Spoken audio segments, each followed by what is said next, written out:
So good morning. I understand that we're having some technical difficulties, but we're going to get right into the session and we're going to start to look at the social group or social groups.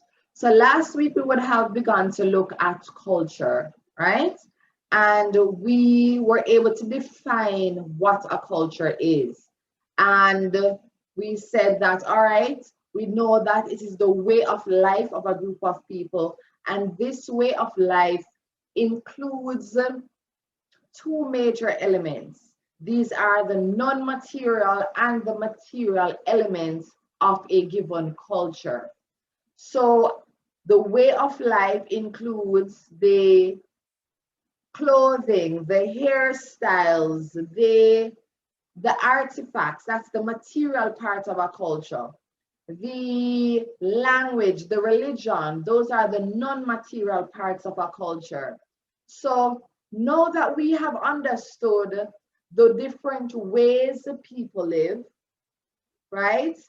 Meaning now that we understand their culture, we are going to now look at what situations or what groupings are necessary for a culture to develop, right? And that is where we zone in now on social groups.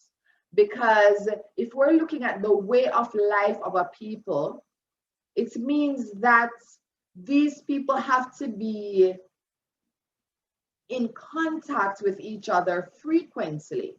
If there's going to be any structure or any recurrence or any reinforcement of a way of living, right? Or a way of carrying out duties and functions as it relates to the groups. But just giving you a little setup there.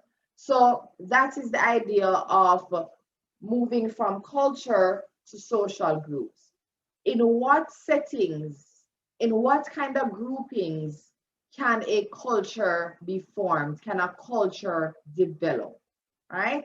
Hope that makes sense. If it doesn't, we'll clear it up in our next class. So this is essentially what we're going to be focusing on in our session today. Well, during the course of the week, these are the things that we're going to be focusing on. So the social group now, let me zoom in a bit. So the social group consists of two or more people who regularly meet. And that is important to note, right? People who regularly meet. So make a note of that. Two or more people who regularly meet, right? And we're going to get back to the importance of regularly meeting, right, as it relates to social groups.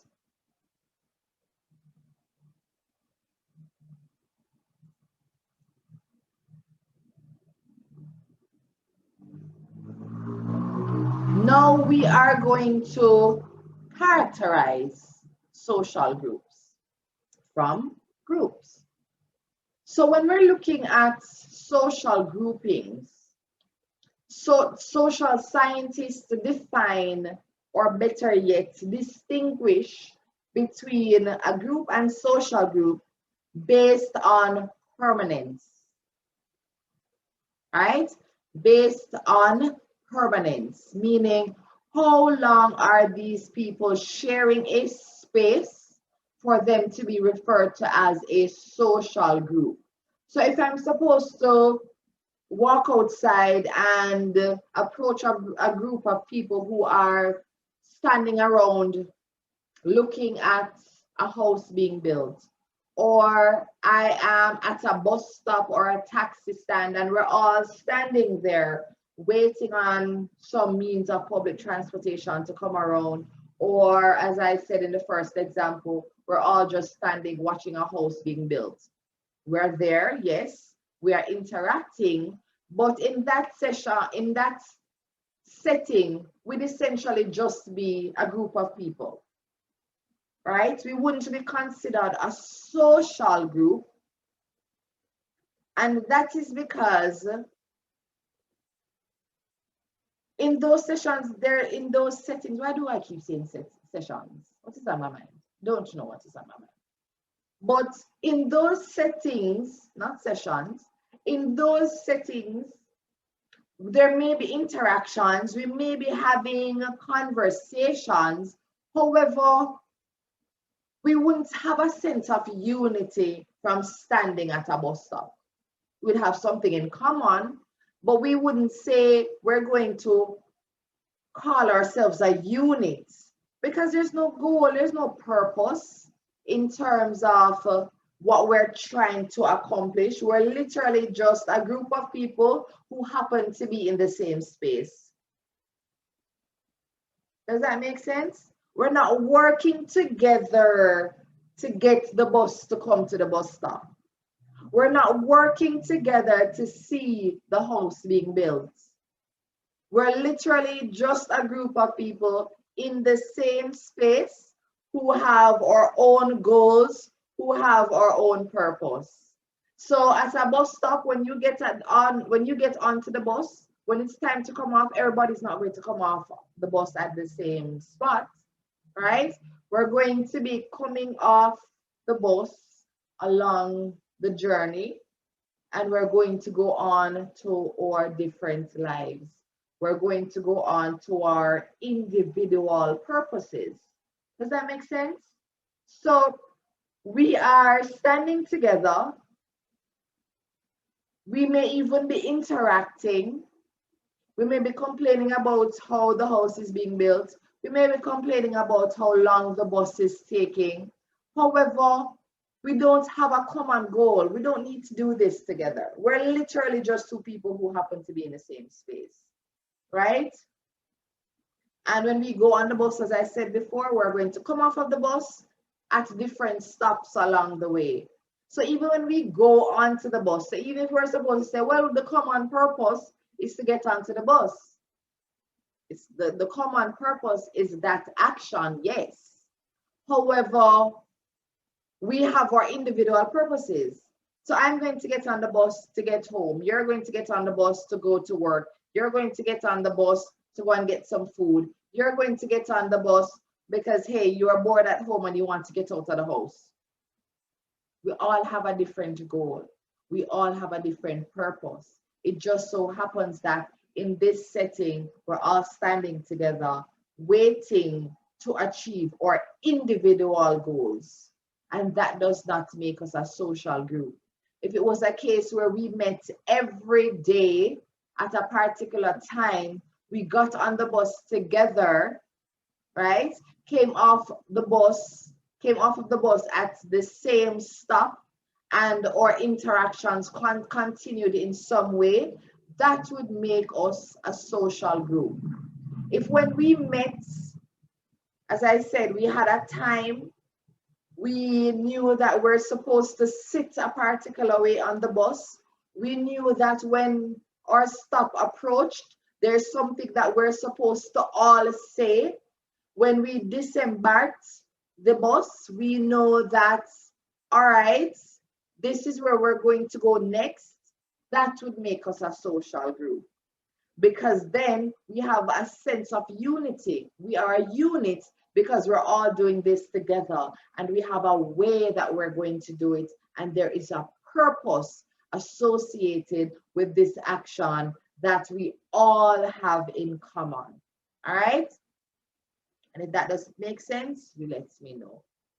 And this is pretty much what I just explained. So the group of people waiting for the bus may share some characteristics, but not all. They may feel a sense of unity for a short period, but they're unlikely to consider themselves as a unit. Right? And, basically, we explained all of that. So moving on.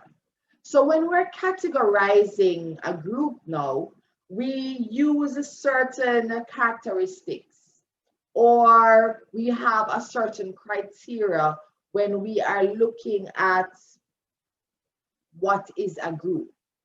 So we can categorize a group based on its size. Is it a mini group, a small group, a large group, a medium group?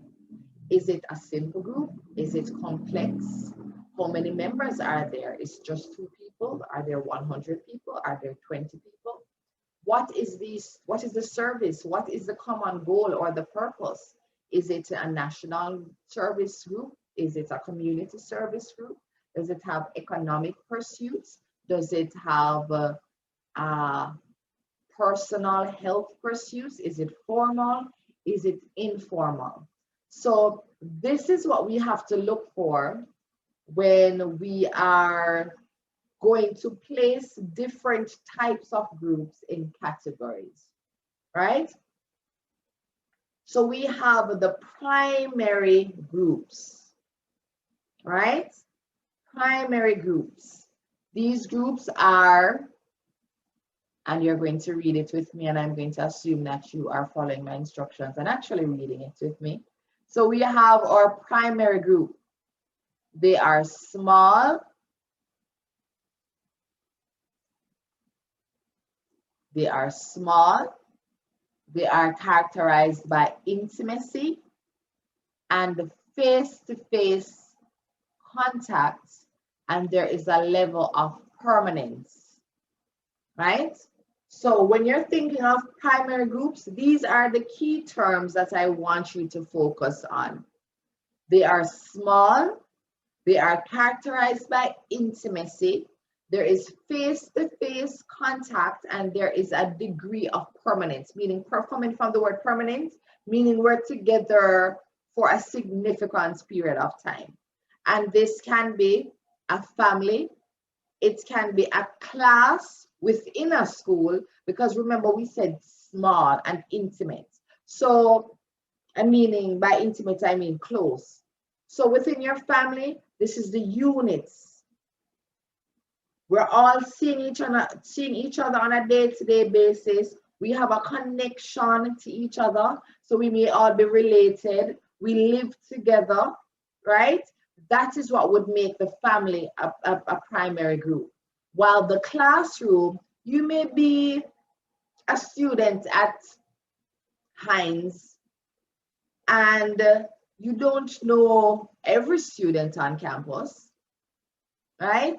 However, you may know every student in your class, right? That's a primary group. When you get there in the mornings, you go to this particular room at this particular time, you see these particular faces, you know their names, you may know where they live, you may have shared interests, you listen to the same music, you frequent the same venues, or better yet, you hang out in the same places. That will make it a primary group, right? You have friends in your community. You go home, you eat your dinner, you take your shower, and you will have a place that you may meet. You meet under a tree, you sit under the chair, you meet by a particular community center in the community, and you spend some time there just discussing, similar interests. Or maybe you go to the community center and study and prepare for CXC, because we're productive individuals, right? Right. So that is the primary group. And then we have our secondary group. Let's see if these ticks will fit the same way they fit above. So secondary groups are much larger, and they will have, as a result of this, less interaction among members, and there is less intimacy than there would be in these primary groups. And that makes sense, right? So your school would be a secondary group, right? And let's be clear this, because I was hoping that my ticks would just magically fall in place. So we're saying now that with our secondary group, they are larger. The interaction is less frequent. There is less intimacy, and there is a formal structure because of their size. So because you have more people, you're going to need to set guides, you're going to set rules that need to be put in place to ensure that there's order. to ensure that things will continue. And we'll get into that a little later on. But you're going to need a formal structure because of the size. So say, for example, with a primary group, all right, 4 of your friends are going to meet by the community center and study.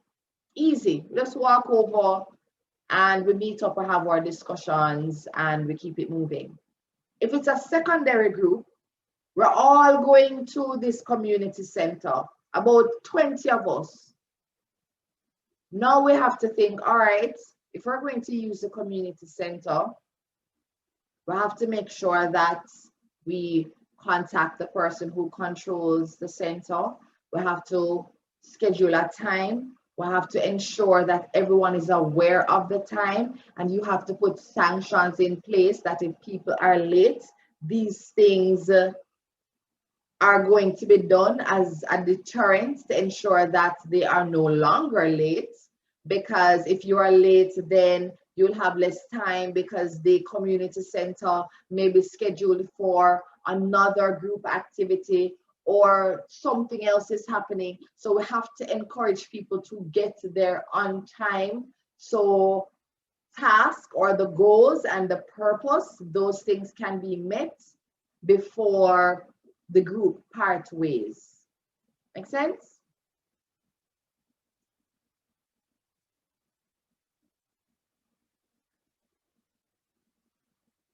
We have our formal groups.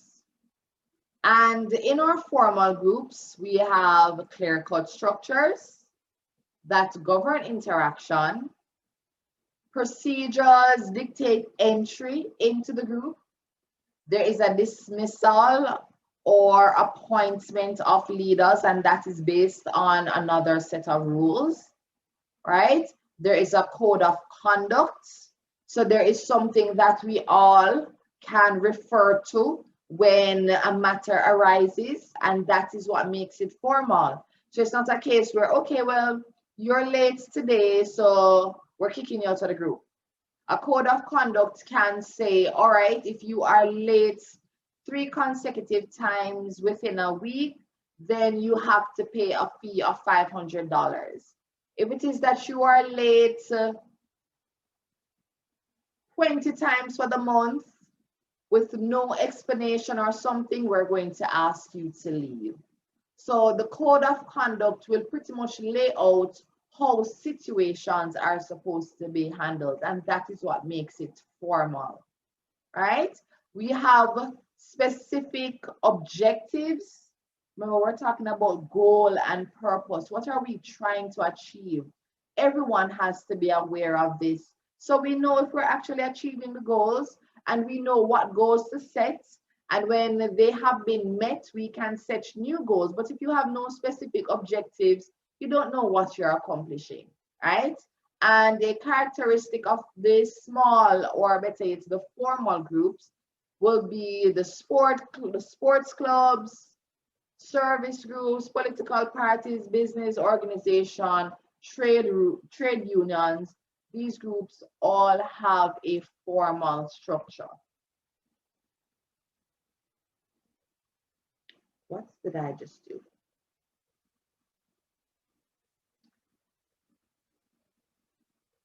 Then we have informal groups. I have to reorder my slides.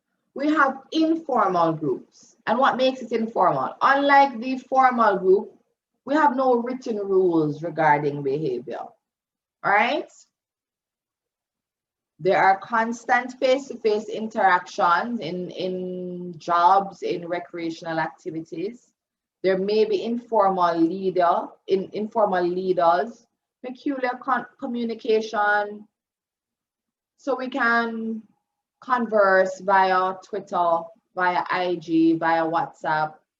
However, it happens to be convenient, or in whatever way that it is convenient, that is how we're going to communicate, right? But please make note of this little section here. I'm going to use a heart for it.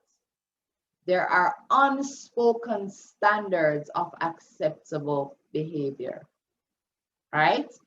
And why I use the heart, other than because I think it's cute, is that it is very important to understand that even though it is informal, meaning that we don't have anything written down, there are still expectations. Because remember, when we were defining a social group, we said that there is a common goal, there is a common purpose. And so, as a result of that, if our group is going to achieve this goal or this common purpose, there are things that we need to do, but we may not necessarily write them down and have a formal way of handling it. Take, for example, a study group. We understand that if we don't study before we get to the group, we can't accomplish much in the allotted time. So whatever time we allocated for studying, if we're not reading ahead, if when we get to the group, we are not asking questions and answering questions, we're not going to be able to achieve our common goal or our common purpose, right? So even though it is informal, meaning that there are no written rules, there are still unspoken standards. So we understand that, listen, if you come to the study group, you need a book, you need a pen, right? You need to be here on time. You need to have studied. You need to answer questions so we can all benefit.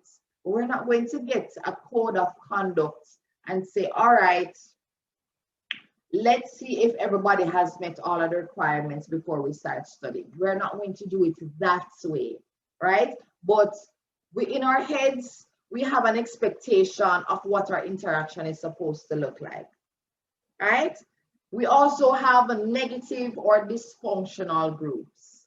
And funny enough, it being negative or dysfunctional does not automatically mean that it is informal, right? So a gang will have rules, maybe they even have it written somewhere, but even if it is unwritten, it is probably unwritten for legal purposes, or better yet, to not have any paper trail or any illegal implications that can be tied to the group itself. Because remember, we're saying they're dysfunctional or they're negative. So a gang, for example, we understand what the rules are. Well, you're not going to write down in a book that if this person steals a gun, we're going to go and kill them.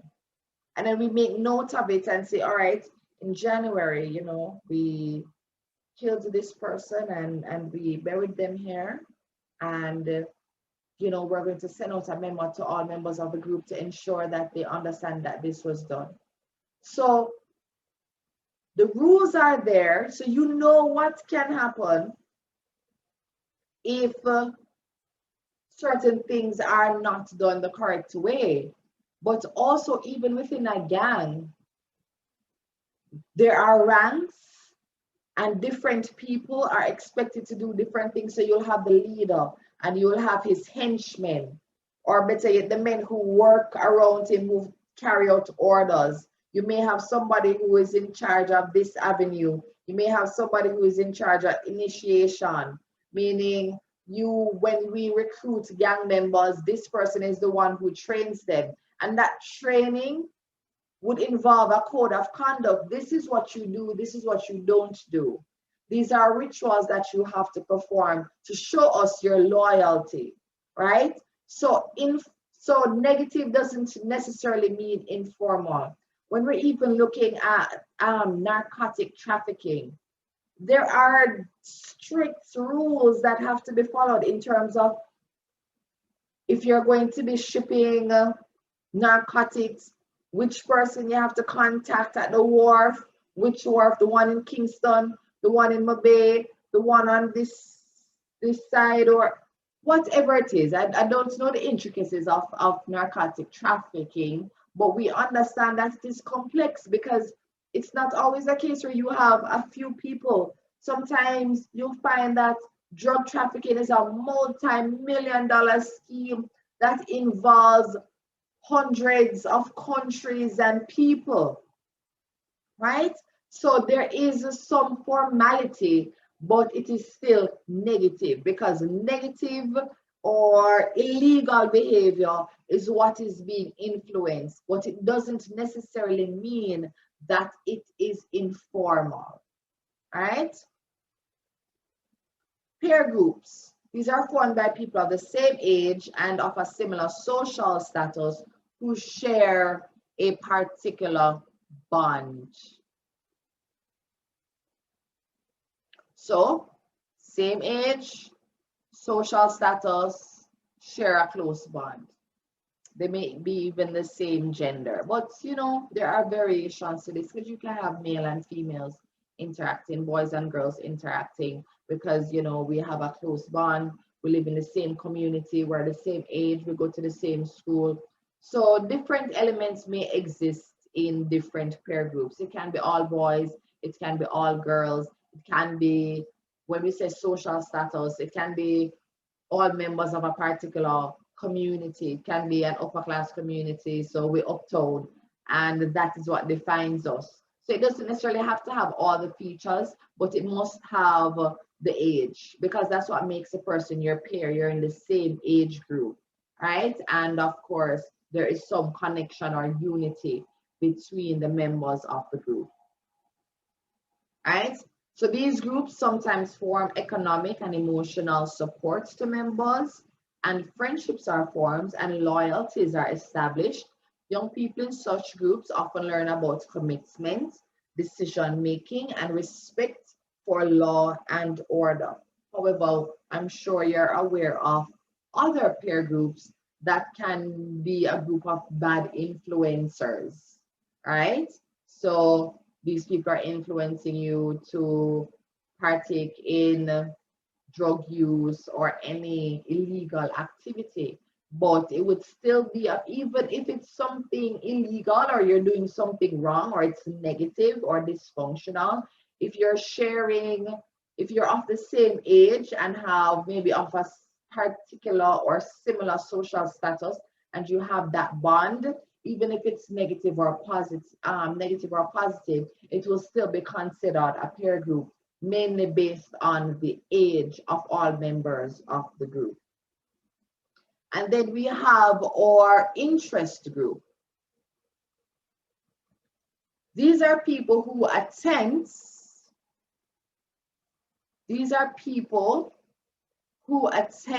to influence government policy. There are various ways in which they carry out this mission, such as influencing public opinion, advertising in the media, collecting petitions, hiring lobbyists, endorsing political parties, and conducting public research. All right?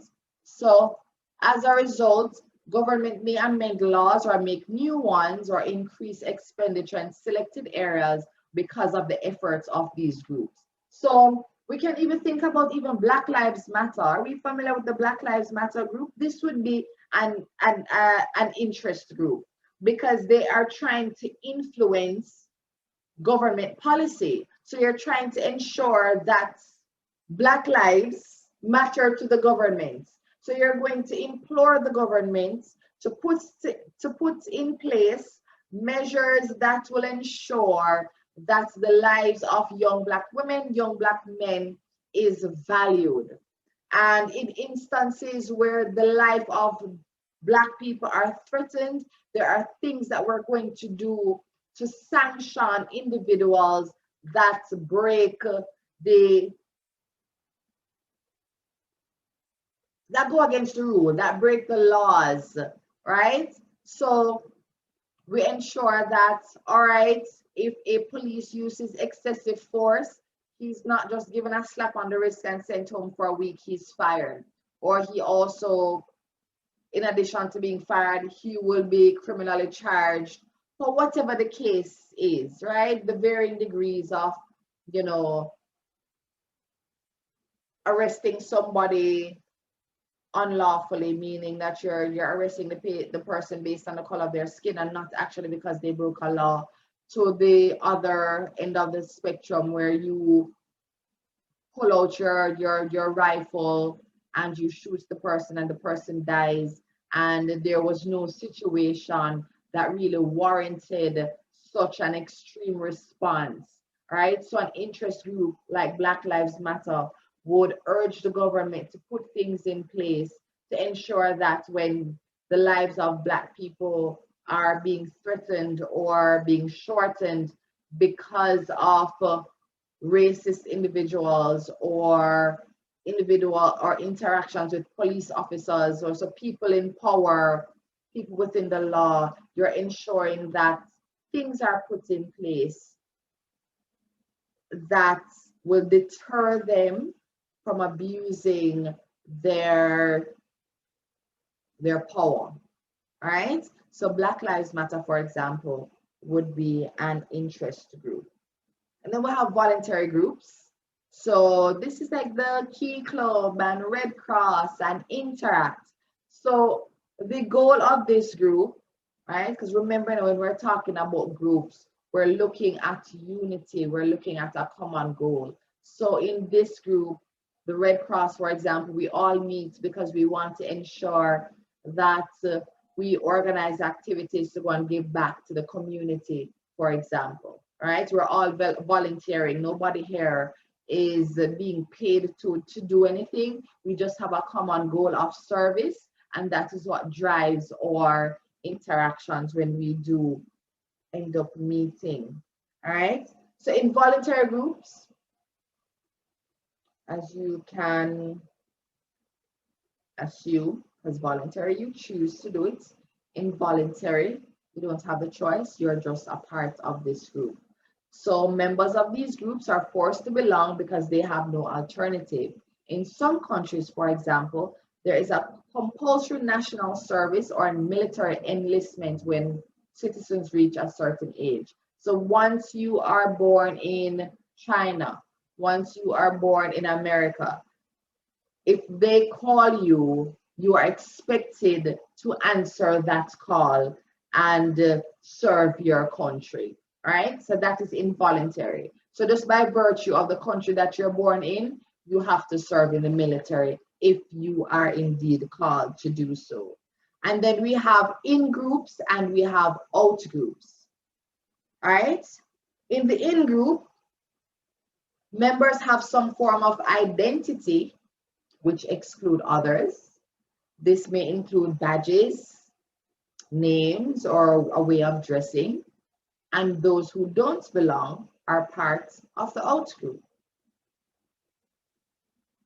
So with the in group, so think of what's a good example of in group and out groups.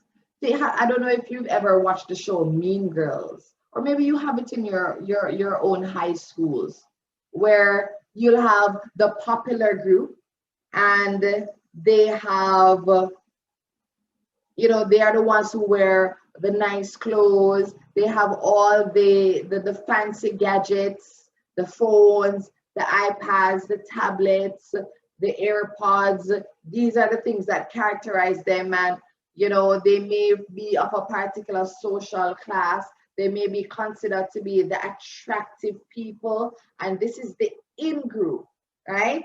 So because they are identified by the things that they have, it therefore means that if you don't have these things, then you don't belong to this group. You would be the out group, right? You'll be on the fringes, you'll be on the outside because you don't have the money, you don't have the gadgets, you don't have the look, you don't have the socioeconomic background that these people have, and by virtue of that, you would fall into the out group.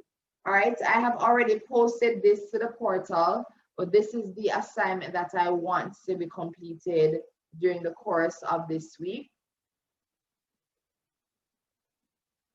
So this is it. As I said, it is posted on the portal, or you can just write it down from here and answer it.